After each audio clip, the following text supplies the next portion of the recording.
Hello everyone, नमस्ते, अस्सलाम वालेकुम, सत श्री अकाल। मैं हूँ रोहित और आपका अपने यूट्यूब चैनल वे टू ज्ञानशाली में स्वागत करता हूँ।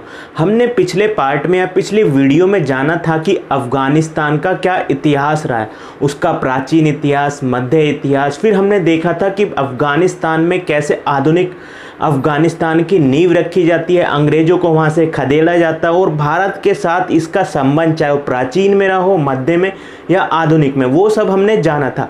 अब हम इस वीडियो में जानेंगे कि वर्तमान में और इससे पहले जब यूएसएसआर या कहें सोवियत संघ और अमेरिका के बीच जो संबंध यहाँ रहे, जिसके आधार पर टकराव देखा गया, फिर तालिबान का जन्म हुआ और तालिबान के जन्म के बाद वर्तमान में तालिबान का उदय क्यों हुआ और उसके उदय होने के बाद भारत पर उसके क्या प्रभाव रहे, हम उसे जानेंगे। चलिए फिर हम शुरू करते हैं।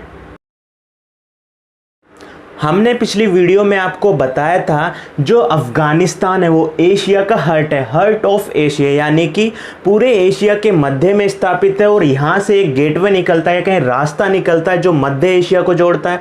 उससे ऊपर जाए तो रशिया को जोड़ता है, फिर लैंड के आधार पर भी वो यूरोप को जोड़ता है। वहीं इसके नीचे आए तो पाकिस्तान, हिंदुस्तान, ईरान और अरब देशों को ये जोड़ता है। क्योंकि ये लैंड लॉक कंट्री है, हमें जान लेना जरूरी होगा कि आखिर सब इस देश को क्यों पाना चाहते। सबसे पहले हम इसके नक्शे को देखते हैं, जो कोशिश की गई है कि नक्शे को देखो। हमने हर्ट ऑफ एशिया लिखा है, हर्ट ऑफ एशिया का मतलब हो गया अफगानिस्तान। अब हम देखते हैं जो पाकिस्तान है, इसके निचली साइड में पाकिस्तान पड़ता है और हमने बताया था 1893 में डूरेंट रेखा के आधार पर ये पाकिस्तान वाला हिस्सा जो पहले हिंदुस्तान हुआ करता था, ये इससे अलग हो गया। हालांकि जो हम देखते हैं वहाँ के जो अफगानी हैं, अफगानी अभी भी कहते हैं हम इस रेखा को नहीं मानेंगे क्योंकि इसके आधार पर हमारे पास ज़्यादा हिस्सा आना चाहिए था। फिर हम देखें इधर वाले हिस्से पे यहाँ पर भारत इसके साथ टच हो रहा है। ये थोड़ा सा जो हिस्सा है केवल भारत यहाँ लगता है, जहाँ पर जम्मू एंड कश्मीर। मगर जम्मू एंड कश्मीर का भी जो पीओके वाला क्षेत्र है, यहाँ कहीं हम जो पीओके वाला क्षेत्र है वहाँ पर भी हम देखेंगे किसका कंट्रोल है, पाकिस्तान का। तो सीधे तौर पर हमारे साथ यानी कि भारत के जम्मू कश्मीर के साथ ये नहीं लगता है, तो ये कहाँ से लगता है, पीओके से लगता है। वहीं हम इसके ऊपर देखें तो यहाँ पर चीन, यहाँ पर आपको दिखाई देगा कि चीन के साथ इसकी सीमा लगी है। और उससे ऊपर चले यानी कि उत्तर वाली दिशा में चले तो हमें देखेंगे यहाँ तजाकिस्तान, जो हम कहते हैं कि 5 देशों से मिलकर के मध्य एशिया बना है, उसमें एक तजाकिस्तान की इसकी सीमा लगती है, फिर उज्बेकिस्तान, फिर हम देखें तुर्कमेनिस्तान। और हम जब इसके पश्चिम में आएंगे तो हमें यहाँ पूरे हिस्से में दिखाई देगा ईरान। तो ये पूरे तरीके से एक लैंडलॉक कंट्री है, कहीं से भी इसे समुद्र नहीं है या नदियाँ नहीं है जिससे अन्य देशों से समुद्र के द्वारा व्यापार कर सके। इसलिए कहा जाता है ये सब देश भी इधर से इधर आने के लिए या यहाँ से इधर आने के लिए, ईरान वाले से इधर आने के लिए उन्हें अफगानिस्तान के रास्ते से होकर जाना पड़ता है। और सारी लड़ाई इसलिए अफगानिस्तान की, और हमने आपको बताया था इस पर कब्जा करने के लिए कितने सारे साम्राज्य आए मगर वो यहीं पर तबाह होकर चले गए। जैसे हमने ब्रिटेन को भी देखा, साथ ही साथ अब हम बात करेंगे कि फिर हम यूएसएसआर कैसे आया, यूएसए कैसे आया। मगर उससे आगे बढ़ने से पहले जरा हम जान लें यहाँ पर कौन कौन से कबीले या जातियाँ पाई जाती हैं। देखो जो ये पूरा अफ़गानिस्तान है, अफ़गानिस्तान में 42% हमें पश्तून दिखाई देते हैं, पश्तून कौम दिखाई देती है, पश्तून जाति दिखाई देती है, कबीले दिखाई देते हैं, जो उनकी 42% जनसंख्या है। और जो पश्तून है आप देखेंगे जो हमने लाइन खींची है, पश्तून यहाँ ज़्यादातर इस एरिया में, ये सारा एरिया जो है पश्तून का एरिया है। इस पूरे एरिया में हमको पश्तून लोग दिखाई देते हैं जो लगभग 42% है। उसके बाद देखिए ताजिक वाला क्षेत्र जो यहाँ पर पड़ता है वो देखते हैं तजाकिस्तान। तो उनकी जो कौम है या कबीले हैं वो इससे मिलते जुलते जो दूसरे नंबर 27% पड़ते हैं।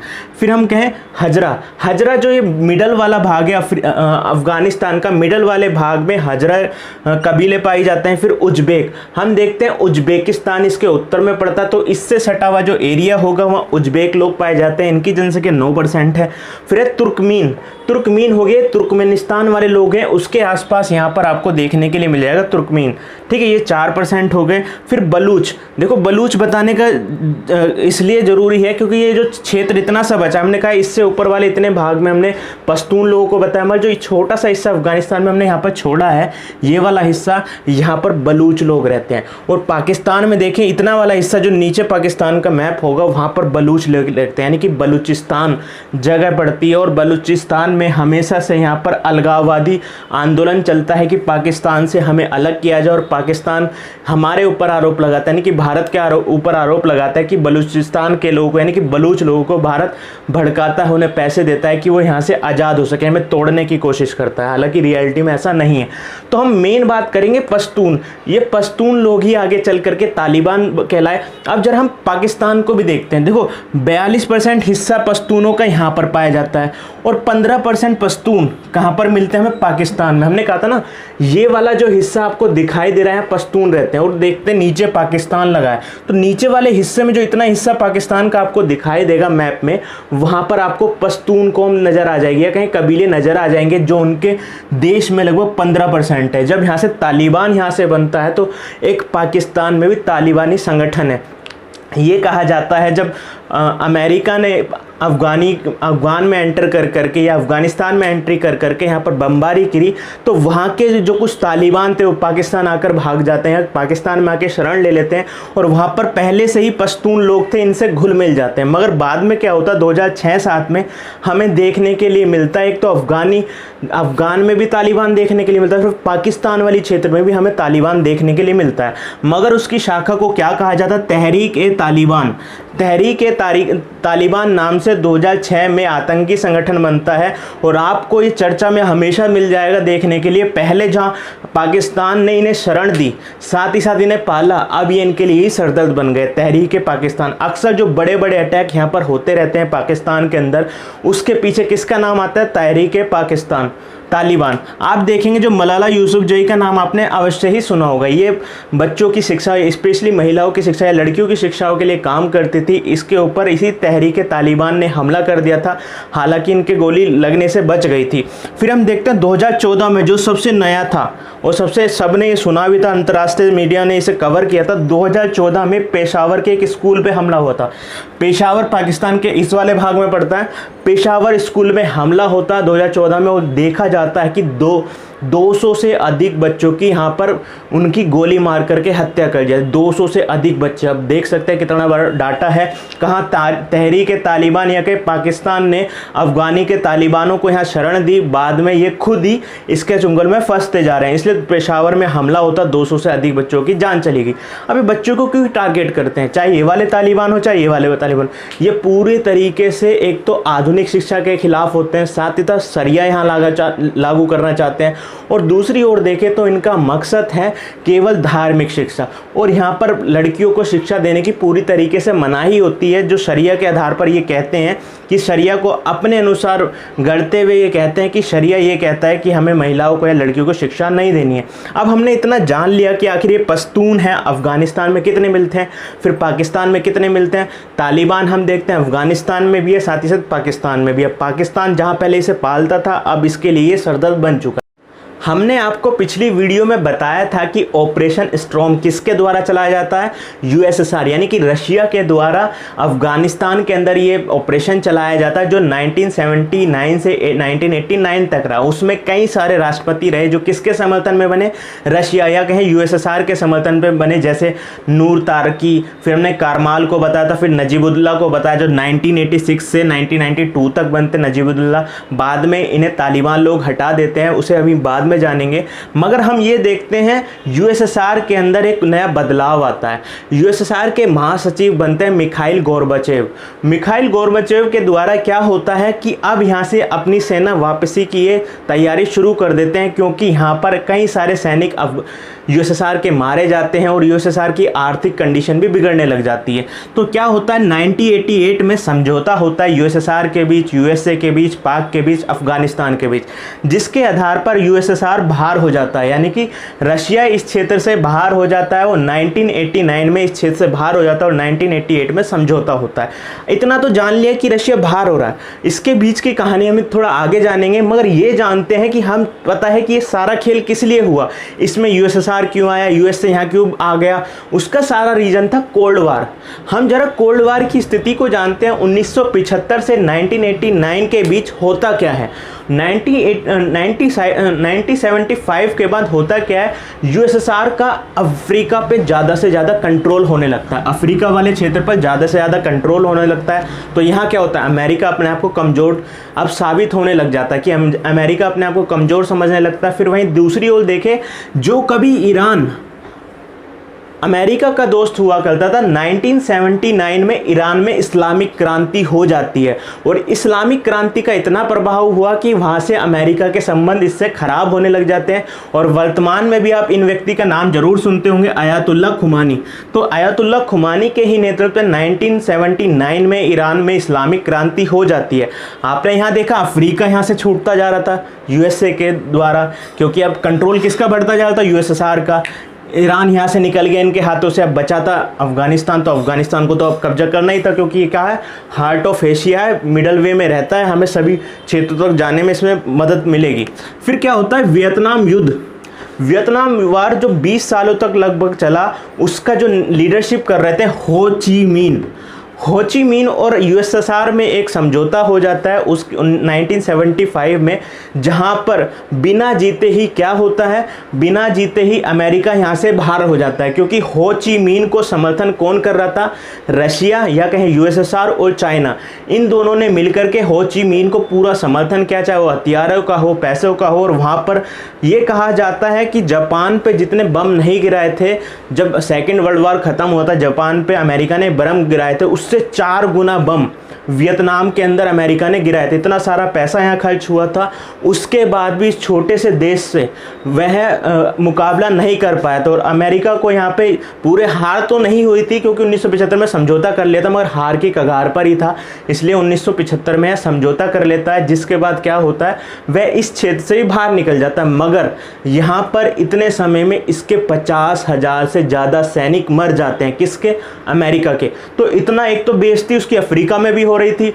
ईरान से भी मित्रता खत्म हो रही थी, फिर वियतनाम से भी बेइज्जती हुई कि यहाँ से यूएसएसआर और चाइना वाला ग्रुप जीत जाता है, हो ची मिन उसकी टक्कर पूरी ले लेते हैं, हमारे 50,000 से सैनिक ज़्यादा मारे जाते हैं। और साथ ही साथ होता क्या, हमारा आर्थिक और सामाजिक रूप से देश के अंदर भी कमज़ोर होने लगते हैं, यहाँ की जनता विरोध करने लगती है। इसी के बाद क्या होता है, अब यूएसएसआर के अंदर यूएसएसआर इतना पावरफुल बनता जा रहा था। और उसके बाद होता क्या, 1979 में ये कहाँ पे आ जाता है, अफगानिस्तान में। जब वो 1979 में अफगानिस्तान में आता है, तो ये कहा जाता है यहाँ से न्यू वर्ल्ड कोल्ड वार की स्टार्ट होती है, न्यू कोल्ड वार की स्टार्ट हो जाती है। ये कहा जाता है 1979 से न्यू कोल्ड वार स्टार्ट हो जाता है, न्यू कोल्ड वार स्टार्ट हो जाता 1979 से। और उस समय वहाँ के राष्ट्रपति थे जिम्मी कार्टर। जिम्मी कार्टर ने यह कहा कि यूएसएसआर यहाँ से बाहर निकले, नहीं तो इसके परिणाम ज़्यादा ही गलत हो सकते हैं, या कहें बहुत घातक हो सकते हैं, जहाँ यूएसएसआर के लिए भी सही नहीं होगा ना ही यूएसए के लिए। मगर होता क्या है, जब वो यहाँ पर रहता है, 1980 में क्या होता है, 1980 में मॉस्को में ओलंपिक गेम होते हैं। ओलंपिक गेमों में क्या होता है कि पहला ऐसा ओलंपिक माना गया जहाँ पे 50 से ज़्यादा अधिक देशों ने जो भाग लेने थे, मगर 50 से ज़्यादा अधिक देशों ने यहाँ पर क्या हुआ, पार्टिसिपेट नहीं किया। कौन लोग थे वो, जो यूएसएसआर के साथ, जो यूएसए के साथ शामिल थे, यानी नाटो की सेना वाले देश थे। वो ओलंपिक हुए थे मॉस्को में, उन्होंने यहाँ पर भाग नहीं लिया। फिर 1984 में देखते हैं यूएसए के अंदर भी ओलंपिक होते हैं। तो इस ओलंपिक में क्या होता है, यहाँ मॉस्को या कहें रूस अपना बदला पूरा कर लेता है कि जब 1984 में यूएसए के अंदर लॉस एंजलिस में जब ओलंपिक होते हैं, तो इसमें वो भाग नहीं लेता। और इसके भी सदस्य, यूएसएसआर के जितने भी सदस्य, वो भी इस ओलंपिक में भाग नहीं लेते। अब जरा हम देखें कैसे अफगानिस्तान यूएसएसआर और यूएसएस का एक गढ़ बन गया, जहां वहां पर लड़ाई चली और वो 10 सालों तक लड़ाई चलती है। उस लड़ाई में हुआ क्या, उस लड़ाई में ये देखा गया, यूएसएसआर अपनी सेना के साथ उतरा, मगर अमेरिका ने सीधे तौर पे अपनी सेना नहीं उतारी। उसमें क्या फ़ायदा इसे हुआ, वहाँ पर पहले से ही कम्युनिस्ट सरकार के खिलाफ या कहीं यूएसएसआर के खिलाफ वहाँ की यंग जनरेशन, जिन्हें क्या कहा गया, इस्लामिक मुजाहिदीन। इस्लामिक मुजाहिदीन का मतलब मतलब ये था कि वह धर्म युद्ध छेड़ते थे, गोरिल्ला वार करते थे, धर्म लड़ाके थे। इनका मकसद था हमें कम्युनिस्ट ताकतों को यहाँ से बाहर निकालना है, इस्लामी शासन यहाँ पे लागू करना है, शरिया यहाँ पर लागू करना है। और इस्लामिक मुजाहिदीन में केवल यहाँ पश्तून नहीं थे, बहुत सारे जो वहाँ कबीले वहाँ पर शामिल थे, वो अलग अलग ग्रुप में बटे हुए थे। वो सभी यहाँ पर किसके खिलाफ युद्ध लड़ देते हैं? धर्म युद्ध उसे कहते हैं। और ये धर्म लड़ाके थे किसके खिलाफ? यूएसएसआर की सेना के खिलाफ। और उसे जो सहायता मिली, 3 देशों से उसे सहायता मिली। यूएस ने इसे हथियार भी उपलब्ध कराए, ट्रेनिंग भी दी, पैसा भी दिया। और साथ ही साथ सऊदी अरब ने इसे भर भर के पैसा यहाँ पर भेजा, क्योंकि वो यूएसए के साथ खड़ा था। फिर हम देखते हैं पाकिस्तानी, आखिरी वो माध्यम क्या बना? जो पाकिस्तान ही वह माध्यम बना जहां से ट्रेनिंग दी जाती थी, कि मुजाहिदीन को पैसा भेजा जाता था, हथियार भेजे जाते थे। पाकिस्तान के कराची में इतना पैसा आता था, उस समय पाकिस्तान की कराची को क्राइम सिटी कहा जाता था। और जो हम देखते हैं, जो पाकिस्तान में आईएसआई है, आईएसआई ने पूरा भरपूर सहयोग दिया इंटेल। तो हम देखते हैं पूरा यहाँ पर युद्ध लड़ा, और पूरे युद्ध में हुआ क्या? 15,000 से अधिक सैनिक किसके मारे गए? यूएसएसआर सेना के। इसलिए जब इतने सैनिक मारे जा रहे थे, आर्थिक और सामाजिक रूप से उनका पतन हो रहा था। और आप देखते हैं 1991 में पूरी तरीके से कोलैप्स कर जाता है यूएसएसआर। इसी सब से कारण वह यहाँ से बाहर निकल जाता है। अब हम देखते हैं कि ये सब घटना होती है। तो जब वो बाहर निकल गया, उसके बाद जो मुजाहिदीन थे, जो धर्म लड़ाके थे, इसमें हमने पहले ही बताया कि बहुत सारे धर्म लड़ाके थे, अलग अलग ग्रुप के थे। कोई पश्तून था, कोई बलूच था, अलग अलग तरीके से, मगर वो कम्युनिस्ट शासन को यहाँ पर खत्म करना चाहते थे। उसी के आधार पर जब यूएसएसआर यहाँ से बाहर निकल गया, और साथ ही साथ जब हम देखते हैं कम्युनिस्ट सरकार को यहाँ पर गिरा दिया गया, तो 1992 में एक पेशावर अकॉर्ड होता है।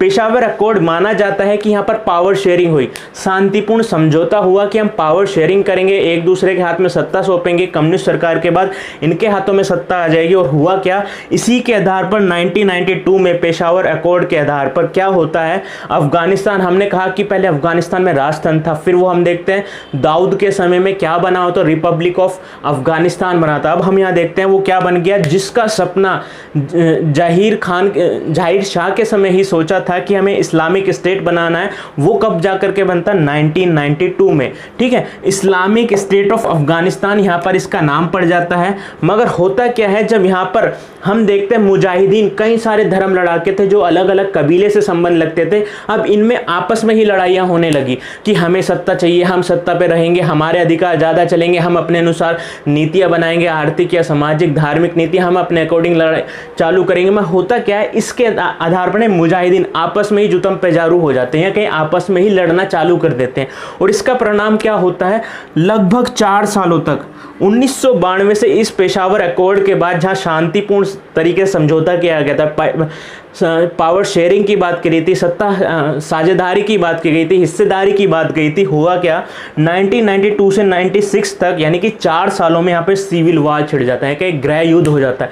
ये मुजाहिदीन अब आपस में ही लड़ने जाते हैं। और इन मुजाहिदीनों को सपोर्ट अब कौन कर रहा था? एक तरफ अमेरिका अपने मुजाहिदीनों को सपोर्ट कर रहा था, एक तरफ सऊदी अरब अपने समर्थन वालों को कर रहा था, पाकिस्तान वाला अपने को, ईरान वाला अपने को, तजाकिस्तान वाला अपने को। एक तरीके से देखें, सिविल वार में अखाड़ा बन चुका था अफगानिस्तान, कि कोई ग्रुप दूसरे को समर्थन कर रहा था, कोई देश दूसरे को समर्थन कर रहा था। भारत अभी यहाँ पर तो पूरी तरीके से शिथिल था, वो अपने देश पर, अपने विकास पर फोकस कर रहा था। क्योंकि आपने देखा होगा 1991 में वह अपनी आर्थिक नीतियों पर काम करता है, एलपीजी नीति अपनाता है। यहाँ पर भारत ने अभी बिल्कुल भी किसी तरीके से दखल नहीं दिया, और भारत के यहाँ संबंध इससे बिल्कुल नहीं थे। अब हम देखते हैं, जब ये सिविल वॉर खत्म हुआ, तो वहाँ पर एक व्यक्ति थे, मुल्ला अमर पश्तून थे, पश्तून भाषी थे। इनका मकसद क्या था कि हमें शांतिपूर्ण तरीके से तालिबान का निर्माण करना है। इन सारे मुजाहिदीनों पर इन्होंने अपनी सत्ता स्थापित कर दी। हम क्या देखते हैं, जो मुल्ला उमर था, उसने 1996 में जो वो तालिबान ग्रुप था, जो वर्तमान में भी तालिबान ग्रुप है, उसकी जो स्थापना की थी मुल्ला उमर ने। उसने 1996 में जो सारे मुजाहिदीन आपस में लड़ रहे थे सिविल वार में, इनसे अलग होकर के, इन्हें दबा करके, इन्हें पीछे छोड़ करके मुल्ला उमर ने यहाँ पर सरकार बना दी। 1996 में तालिबान की सरकार पहली बार यहाँ स्थापित होती है। याद रखना, 1996 में यहाँ पर तालिबान की सरकार स्थापित हो जाती है। और ऐसे 3 स्टेट, जो पाकिस्तान, जो अपने आप को बहुत कहता है कि मैं कभी भी आतंकवाद का समर्थन नहीं करता हूँ, ना ही पैसे भेजता हूँ। इसका इतिहास ही रहा है कि वो आतंकवाद को पूरा समर्थन करता है, चाहे भारत के खिलाफ हो या अफगानिस्तान के खिलाफ हो। इसमें पाकिस्तान ने सबसे पहले मान्यता दी किसको? तालिबान सरकार को। फिर हम देखते हैं सऊदी अरब भी यहाँ पर भर भर के पैसा यहाँ भेजता रहा है। ठीक है, यूएई, ठीक है, यूएई, इन तीनों देशों ने मान्यता दी। और इन देशों ने तो बाद में, जब अमेरिका ने यहाँ 2001 में स्ट्राइक कर दिया, कहीं एयर स्ट्राइक कर दी, तो यूएई और यूएस सऊदी अरब तो पीछे भी जर्मन, पाक ने तो बहुत समय तक पूरी तरीके से तालिबान को, सरकार को मान्यता दी। और साथ ही साथ पाकिस्तान के तालिबान से संपर्क हमेशा से ही स्थापित रहे हैं। आप देखेंगे जब भी तालिबान सरकार से या क्या तालिबान लोगों से सरकार को बात करनी होती है, अफगानिस्तान सरकार को या कहीं अमेरिका को, तो वहां पर मध्यस्थता कौन करता है? पाक सरकारी वहां पर मध्यस्थता करती है, यानी कि पाकिस्तान सरकारी। तो हम देखते हैं 1996 में जब तालिबान की सरकार आ जाती है तो होता क्या है, ये तालिबान की सरकार लगभग 90% भाग पर अपना कब्जा कर लेती है। हालांकि सभी लोग इस तालिबानी सरकार के समर्थन में नहीं थे, अभी आगे बताएंगे क्यों नहीं थे। हम देखते हैं जो पहले क्या बना था, इस्लामिक स्टेट ऑफ अफगानिस्तान बना था 1996 में, वो क्या बन जाता है? इस्लामिक अमीरात अफगानिस्तान। देखिए समय समय पर इसका नाम चेंज होता रहा, पहले राजतंत्र कायम हुआ, फिर रिपब्लिक बना, फिर हमने कहा इस्लामिक स्टेट ऑफ अफगानिस्तान बना। फिर जब 1996 में तालिबान सरकार आ गई तो इसको नाम क्या दिया गया? इस्लामिक अमीरात अफगानिस्तान, जिसने 90% भाग पर कब्जा कर लिया था। अब जरा हम ये तो जान लें आखिर ये तालिबान होता क्या है। देखो तालिबान शब्द जो है धार्मिक छात्रों को कहा जाए, तालिब से बना है, जिसका मतलब होता है धार्मिक छात्र, यानी कि धार्मिक शिक्षा लेने वाले छात्र जो मदरसों में शिक्षा लेते हैं वो धार्मिक शिक्षा, उन्हें ही तालिबान कहा जाता है। एक स्टूडेंट यूनियन कह लें, जैसे हम देखते हैं ना कॉलेज के अंदर स्टूडेंट यूनियन, वैसे ही एक मदरसों के अंदर बाद में स्टूडेंट यूनियन कहे गए, धार्मिक छात्र कहे गए। हम देखते हैं 1994 में जब यहाँ पर सिविल वॉर चल रहा था, गृह युद्ध चल रहा था, 1994 में तालिबान का निर्माण किया किसने? मुल्ला उमर ने, क्योंकि उन्हें ये लग रहा था कि ये तो आपस में मुजाहिदीन आपस में ही लड़ लड़ के मर जाएंगे। और मुल्ला उमर, याद रखना, यहाँ पर जब ये यूएसएसआर की सेना थी उसके खिलाफ भी लड़ा था। मुल्ला उमर की एक आंख में गोली भी लग गई थी, एक आंख से उसे दिखता नहीं था। और मुल्ला उमर ने इसी के आधार पर क्या किया? 1994 में तालिबान का निर्माण कर दिया। तालिबान का निर्माण होते के साथ इसे क्या कहा गया था कि हम राजनीतिक और धार्मिक आंदोलन चलाना चाह रहे हैं। देखो कभी भी ध्यान रखना, राजनीति और धर्म दोनों साथ चलते तो कहीं ना कहीं कट्टरता अपने आप ही आ जाती है। वैसे ही क्या हुआ, ये राजनीतिक और धार्मिक आंदोलन कहा गया। जितने भी अलग से मुजाहिदीन थे जो इसके अगेंस्ट थे, तालिबान ने सबको कुचल दिया। जितनी भी जनता थी, जितने भी सेना इनके खिलाफ होती थी, पुलिस वाले व्यक्ति या महिला, सबको इन्होंने कुचल दिया। देखिए पूरी तरीके से वहां पर चाहे फांसी देना हो, गोली से मारना हो, सबको तबाह करने लगे। अब इन्होंने क्या किया, जब तालिबान यहाँ पर आ जाता, मुल्ला उमर जो एक पहले अध्यापक थे, या कहें अध्यापक ना होकर के ये कहें तालीम दिया करते थे, कैसे धार्मिक तालीम दिया करते थे मदरसों में। जब मुल्ला उमर ने इसे तालिबान को बना दिया तो इनका मकसद था अफगानिस्तान में शरिया लागू करना। जरा हम समझ लेते हैं कुरान क्या होती है, शरिया क्या होती है, हदीस क्या होती है। देखो जो हमारी कुरान है वो किसके उपदेश है? वो हमारे अल्लाह के उपदेश है, यानी भगवान के, ईश्वर के उपदेश हैं जो हमें दिए, उसे हम कुरान कहते हैं। फिर हदीस की बात करें, हदीस वह है जब हम देखते हैं पैगंबर मोहम्मद जब धरती पर आते हैं, उन पैगंबर मोहम्मद का जो जीवन रहा, उन्होंने जो जीवन में अपने शिक्षाएं दी, जो कार्य किए, उसे हदीस के अंदर शामिल किया गया, उसी शिक्षा को हदीस कहा गया। फिर हम कहें शरिया, जो इस्लाम और साथ साथ हदीस के आधार पर समय समय पर जो कानून बनाए गए, यहाँ कहें इस्लामिक कानून बनाए गए हैं, उन्हें हम शरिया कहते हैं। अब जब शरिया अलग अलग देशों में लागू होता है तो समय समय पर लोग अपने तरीके से इसे डिफाइन करते हैं, यानी कि अपने तरीके से इसे लागू करते हैं। देखो उस समय, देखो जब हम प्राचीन समय की बात करें, जब इस्लाम का स्थापना हुई थी, शरिया लागू हुई थी जगह जगह राज्यों पे, उस समय ये ठीक भी था, क्योंकि हम देखें उस समय ना तो संविधान हुआ करते थे, और हर देशों में देख लें, चाहे कोई भी धर्म देख लें, कहीं ना कहीं धार्मिक कंट्रोल ही सबके ऊपर हुआ करता था। और वहां पर चाहे अगर आपको सजा दी जाएगी, आप चोरी करेंगे, किसी के साथ हत्या करेंगे तो आपको सजा दी जाएगी, चाहे वो मृत्यु हो, शायद के साथ काढ़ा पिला करके आपको मार दिया जाए, जहर पिला करके आपको मार दिया जाए। इसी तरीके से शरिया में भी कहा गया था। हर धर्म में इस तरह की परंपरा या कहें कानून हमें देखने को मिलते थे जब तक राज्य स्थापित नहीं हुआ था, और उस समय क्राइम को रोकने के लिए भी इस तरीके के कानून बनाए जाते थे। मगर क्या हुआ, जब शरिया इन्होंने लागू किया, तो शरिया इन्होंने लागू किया तो ध्यान रखना, राजनीतिक प्लस धार्मिक आंदोलन था। जब ये धार्मिक आंदोलन था, राजनीति में आ जाता, तो इन्होंने कट्टरता के साथ इसे अपनाया।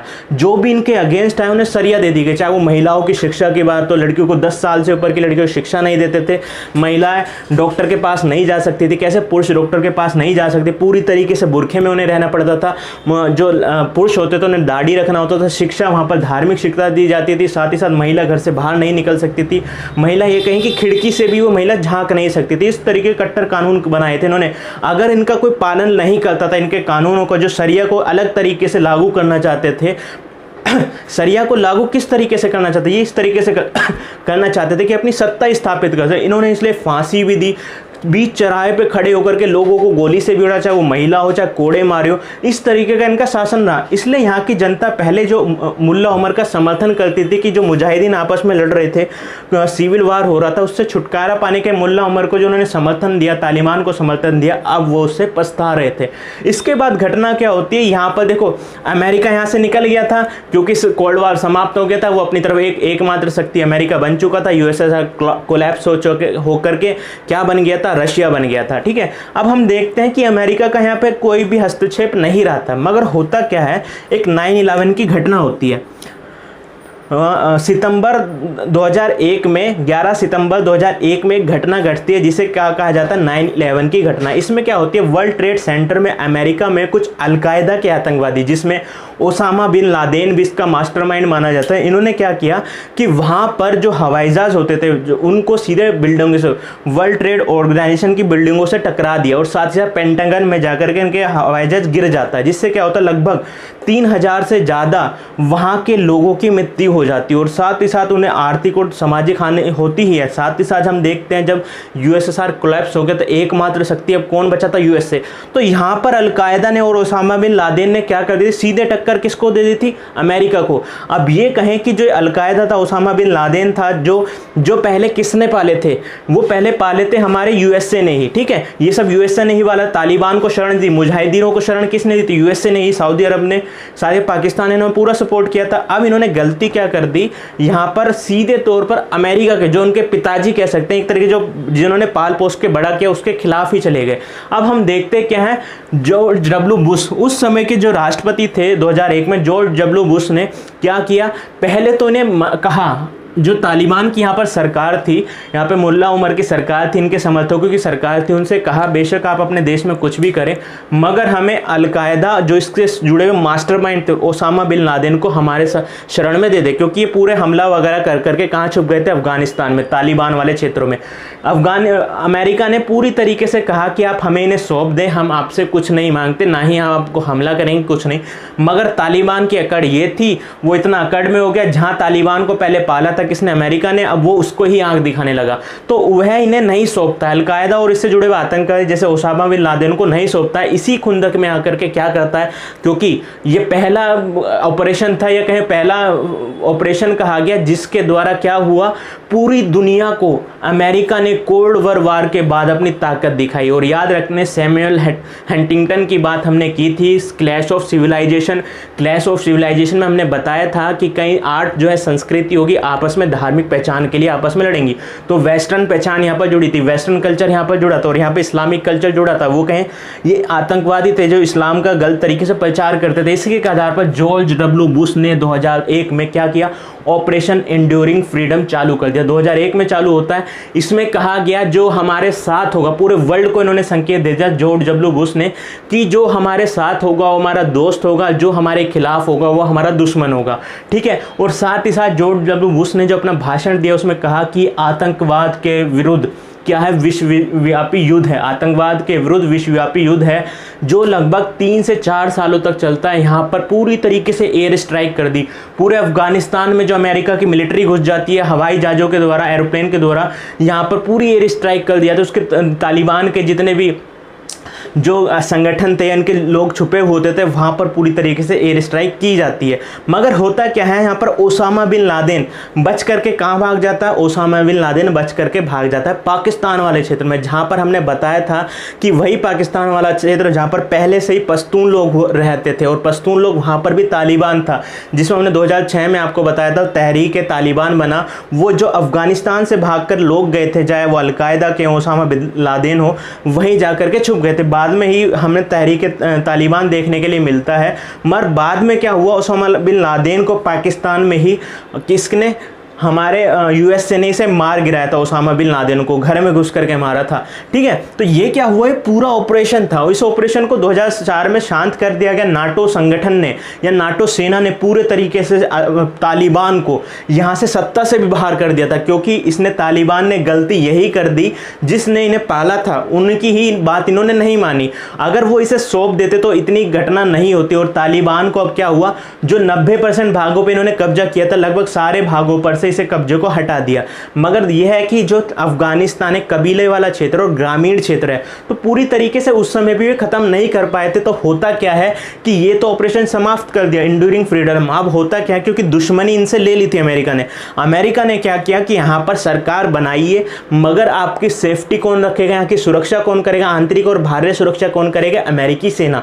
तो अमेरिकी सेना ने 2004 के बाद से इतने सारे लोगों को 2001 से 2020 तक, हम देखते हैं ना खत्म होने वाली यहाँ से बाहर जा रही है उनकी अमेरिका सेना, लगभग 20 सालों तक पूरी यहाँ सैनिकों ने रहे, यहाँ पर काम किया, यहाँ पे तालिबान को खत्म करने का काम किया।